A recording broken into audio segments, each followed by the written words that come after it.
Hey y'all, it's Liv La Nina, and I am back with another review. And today I'm going to be tackling one of the most popular animes right now, My Hero Academia, Season 1.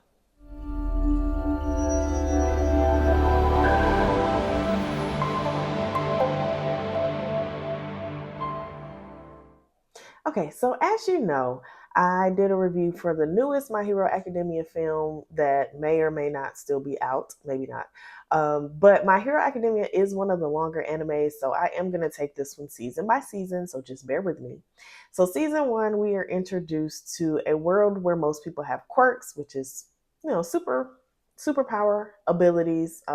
Maybe not always that grand, but we meet Midoriya, who does not have a quirk, who looks up to the number one hero, All Might, and desperately, with all his might, wants to be a hero one day, wants to be the greatest hero. So the story follows him actually inheriting One for All from All Might, and we actually see the start of his progression into becoming a great hero.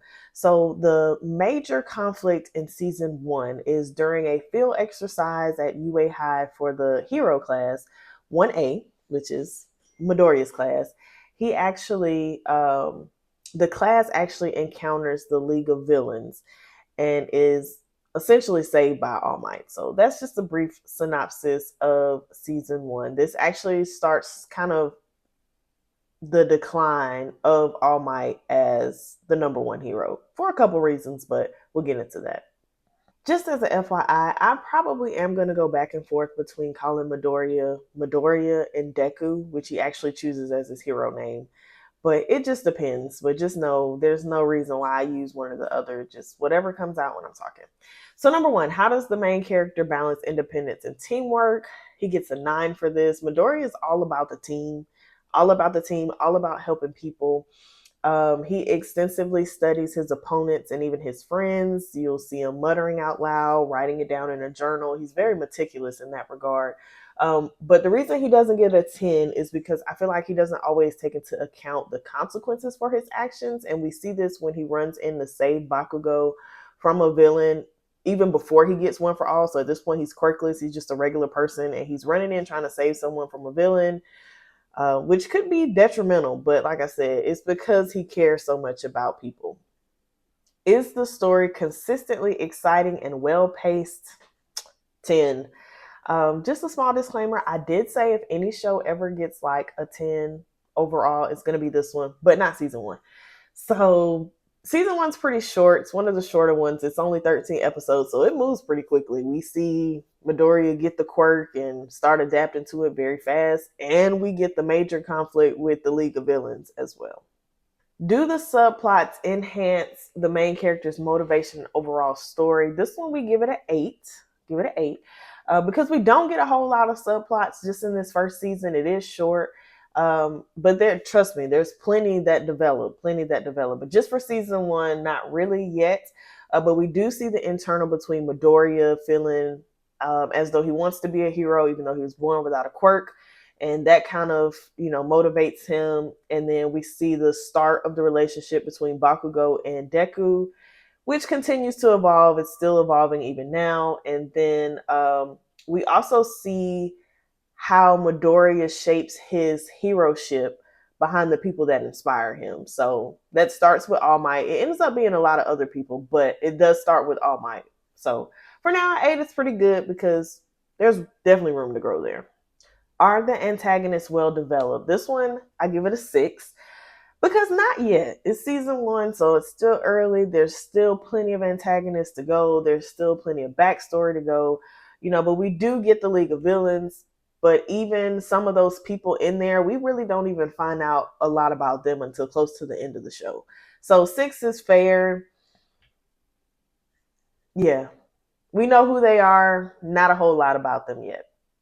How well does the main character grow from defeat or failure? This one I also gave it a 9 because Deku is not going to accept defeat, period. I mean, he didn't even accept it when he was told that he didn't have a quirk, that he couldn't be a hero. He still wants to be a hero. He's still out helping people. He was, jumping into fights without a quirk. So Yeah, Deku doesn't accept defeat. He strategizes and he gets back in there for sure. So, but I still say that there's a little bit of room to grow from this. So, can't get a 10 just quite yet for this, but it's coming. Spoiler alert. So, for the ratings, we have 9, 10, 8, 6, and a 9, which gives us 42 out of 50, which gives us an 8.4, which is pretty solid for season one. Okay, pretty solid. Now, as far as the things that I did not like about season one of My Hero Academia, Deku breaking his limbs. And I think I'm going to say that for the first few seasons because he doesn't get control of one for all for a while. So, this was my biggest complaint when I first started My Hero Academia. I hated that. I hated that every time he used his powers, something broke. He eventually got it down to, breaking a finger versus breaking arms and legs, but that actually does develop him in later seasons. So that's just something that's irritating.